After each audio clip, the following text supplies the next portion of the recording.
Yeah, I assume everyone here has been following the news, so I won't go into huge detail. I did write an article for MAPPA at Cole's request, and the link is in the chat.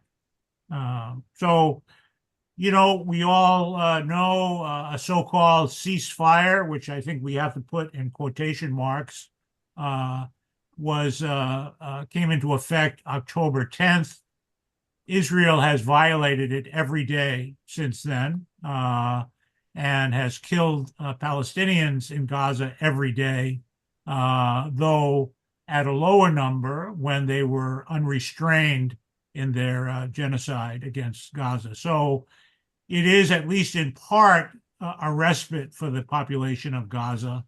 How long it will last and how serious it will be, there's no telling, except that we know from Israel's track record, not just since October 10th, but much longer, that they never in the whole history of Israel abide by any agreement that limits them in any way or that applies international law to them, except in the very rare occasions when the U.S. twists their arm or threatens them very seriously. Uh, and every evidence is that this ceasefire, however much it lasts, was imposed on Israel by the Trump administration. Uh, and to the degree Israel will at least partly abide by it, it's because of pressure from the Trump administration. They have their own interests. Partly it's Trump's obsession with going down in history as a peacemaker, and partly, unremarked for the most part, is that Trump, his family, and his cronies are deeply and corruptly engaged with the wealthy petromonarchies in the Gulf.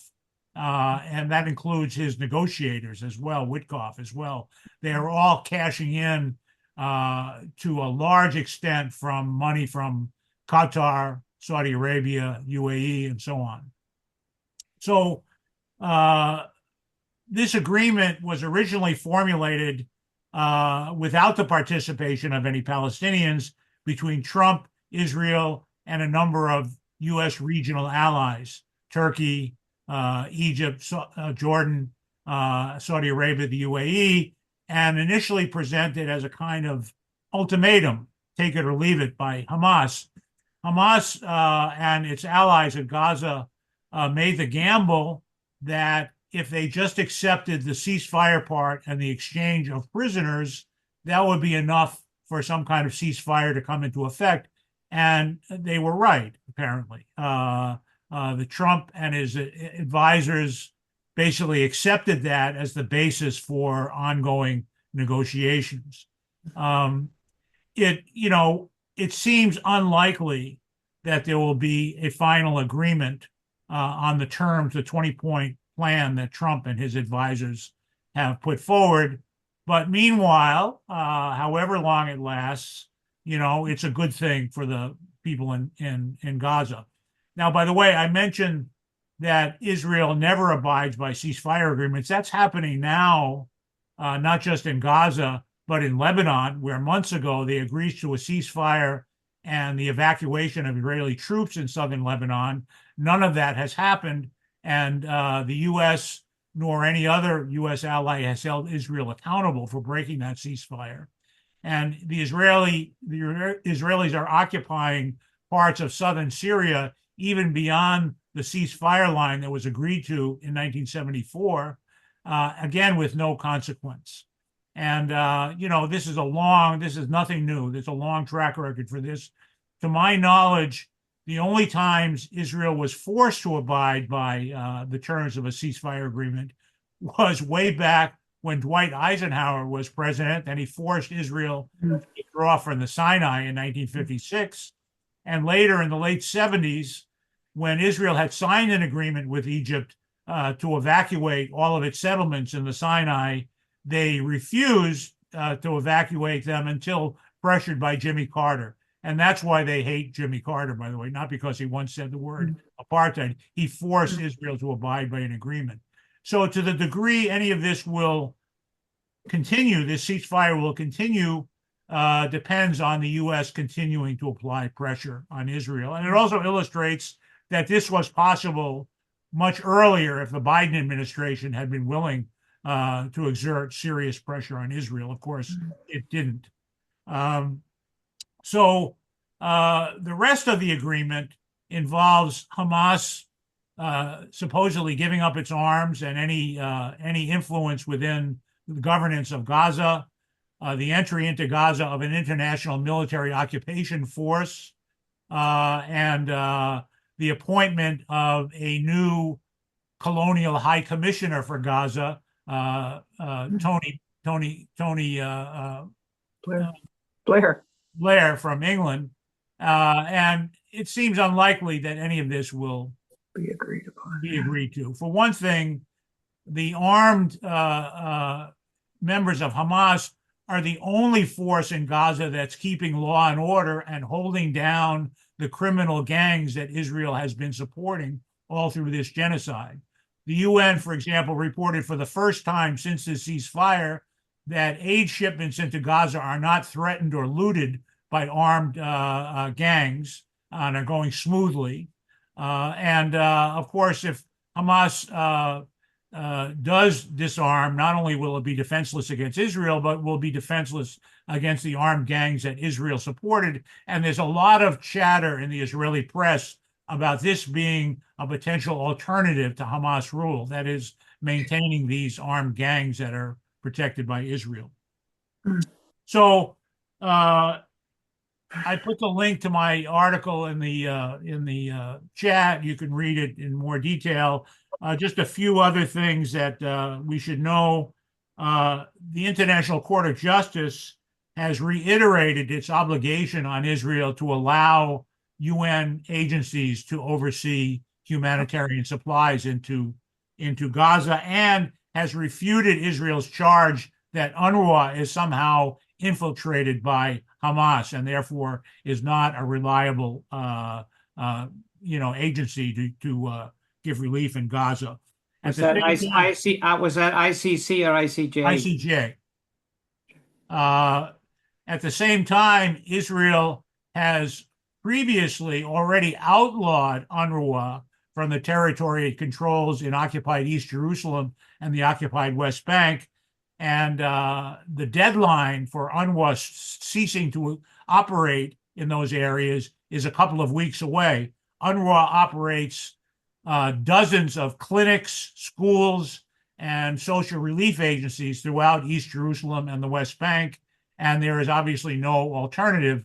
Outlawing UNRWA is another way of pressuring for ethnic cleansing in the West Bank and the inability of Palestinians to survive in the occupied territories. Also, the Israeli Knesset just yesterday passed as the first step a law to effectively officially annex the West Bank. They have already officially annexed occupied East Jerusalem. And interestingly, it was passed with the Likud members abstaining, in effect. It was passed by the ultra right wing in Israel. Likud abstained or actually didn't show up for the vote because they understand that this is a tense moment in terms of their relationship with the Trump administration and their potential Arab allies. So that was the first reading. It hasn't officially passed yet, but it's in process. And of course, the Likud party, which didn't support this legislation, of course, is on record. They also favor annexation, but kind of not immediately, sort of slowly. And, West Bank, Gaza, West Bank is undergoing, a continuing violent spiral of stepped up assaults by settlers enabled by the Israeli army and police. And of course, it's particularly severe now because this is the time of the olive harvest, and many, many Palestinians depend for their survival on the olive harvest. And finally, there's increasing worry in Israel about the state of the economy and their ability to support this very expensive war effort. and also an uptick in long-term or permanent emigration from Israel, including the most educated and most productive members of their society. So there is a slowly developing economic crisis within Israel, and we'll have to see where that places. They depend even more in that circumstance on U.S. and other countries' financial aid and support. But they are vulnerable to the removal of that support. And finally, just to know, the election in New York City for mayor is happening, and there is, a total Mamdani freakout among Israel supporters, and they're doing everything they can to stop his election, which doesn't seem to be probable. By the way, Mamdani, according to polls, has the support of around 40% of Jewish New Yorkers, contrary to the idea that he is some kind of Nazi, anti-Semite. So that's it for now. I'm happy to respond to questions or. Okay, that's great. That's great. Thank you, Jeff. Susan? Yeah, I have a question about the UNRWA development. I'd forgotten about that there was a deadline for the UNRWA barrier to go into effect. And how is that going to go with the 20-point plan that says that aid is to get in unhindered by either party through the UN? Will the US try to pressure Israel to remove that bar, or what's going to happen? Yeah, I mean, I just read something today in the Israeli press is that they're proposing they can't deny UN operated relief in Gaza because that's part of the agreement. Right. And they're proposing that some other UN agency than UNRWA be in charge of this aid. I mean, it's all just semantics to delay and obfuscate and, charge that, it's the Palestinians that are, violating this agreement, by the way, which is, we're going to see much more of. And it's all a lie. There were days and days of charges that Hamas was not intentionally not releasing the bodies of the dead Israelis in Gaza.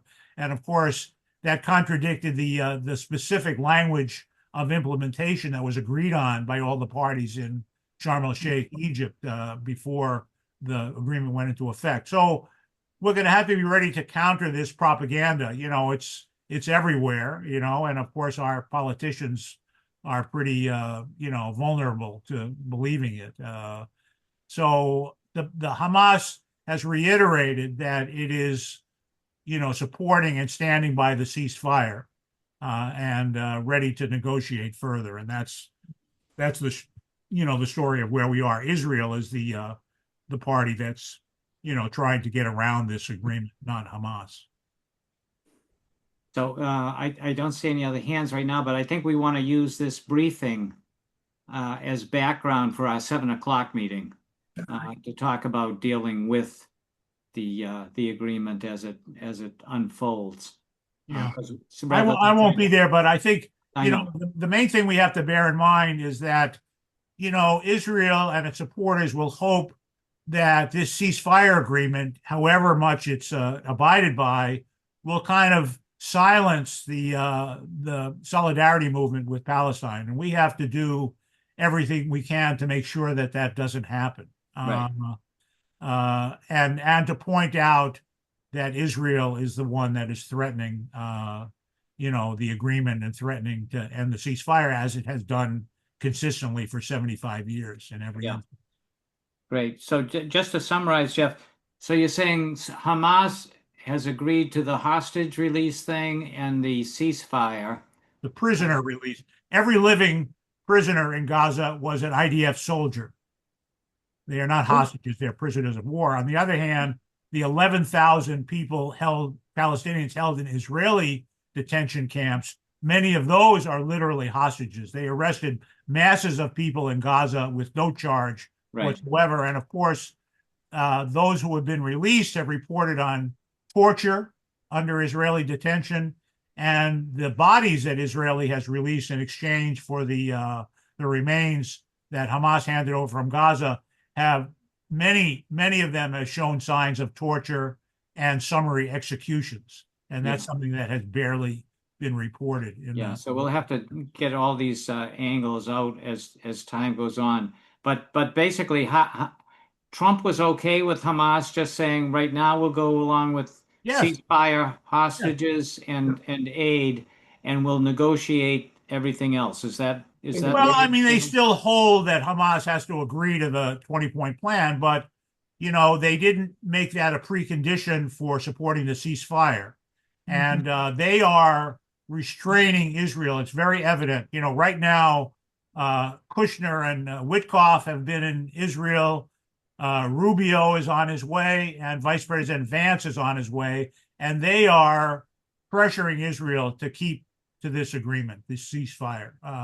At least that's the way I read it. Yeah. And as long as they keep up the pressure, Israel will not resume its full-scale attack on Gaza, as far as I can tell. Okay. They will keep violating the ceasefire at the edges, as they have been doing, and they get a wink for that. But I don't think they'll resume the full-scale attack on Gaza Okay. right away. Serena, you got a question?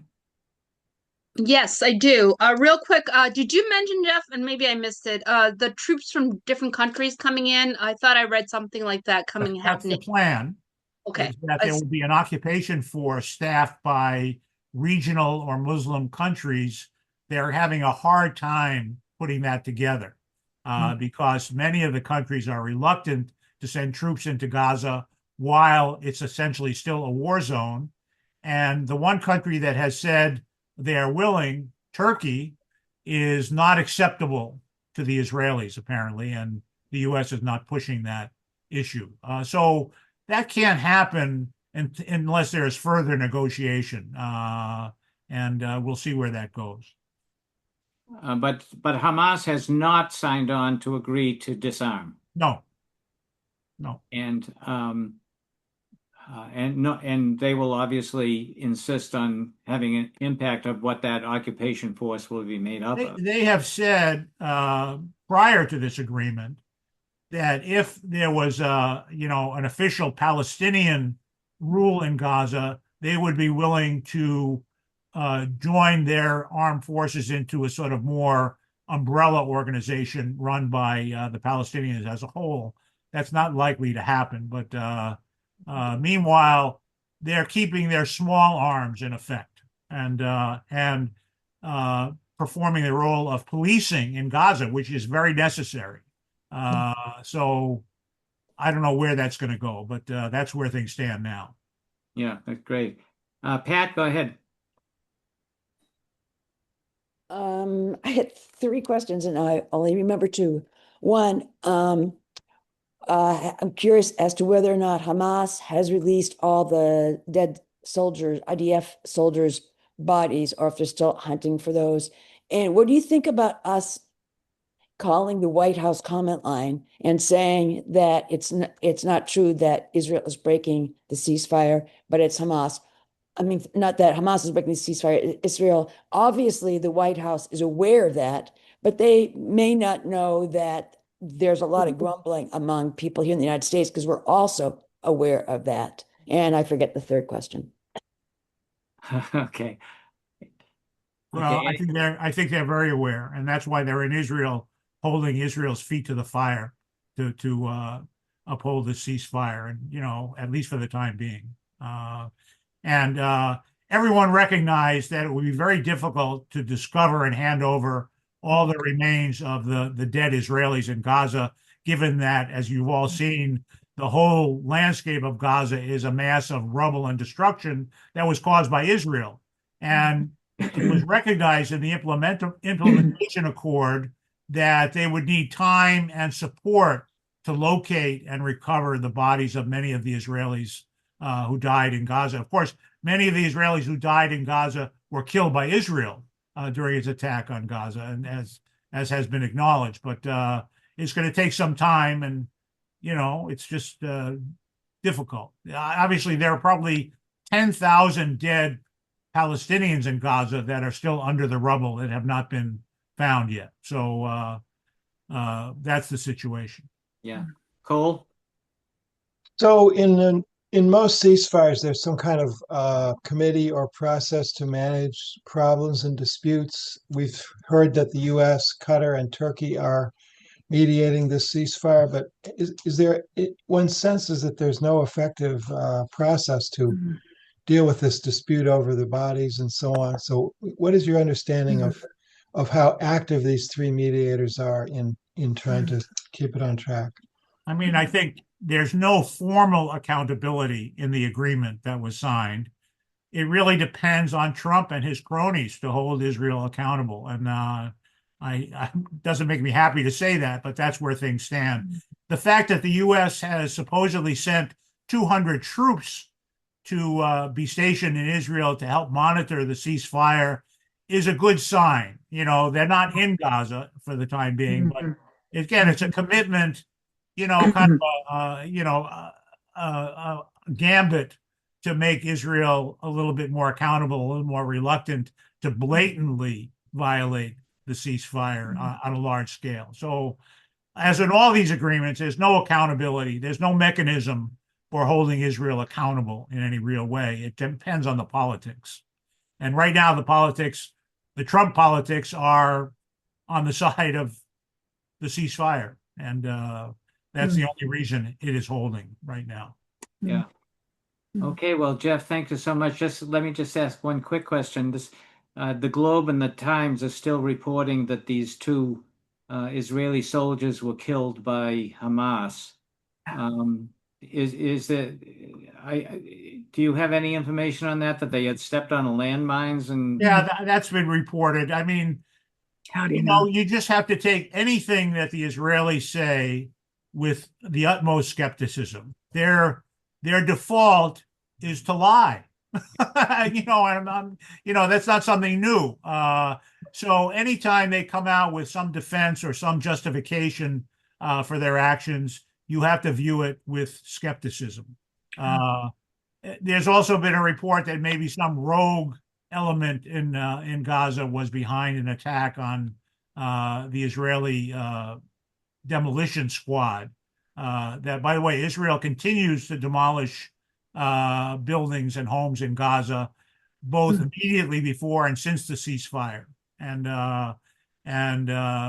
so who knows? Who knows what happened? But Hamas has said they were not behind any attack on Israeli soldiers, behind the agreed upon demarcation line. And, it may or may not be true, but Israel will constantly encroach on the ceasefire. Of course, they killed a few dozen people in response to that and bombed all over Gaza the day after that supposed incident. So, that's going to be the situation going forward.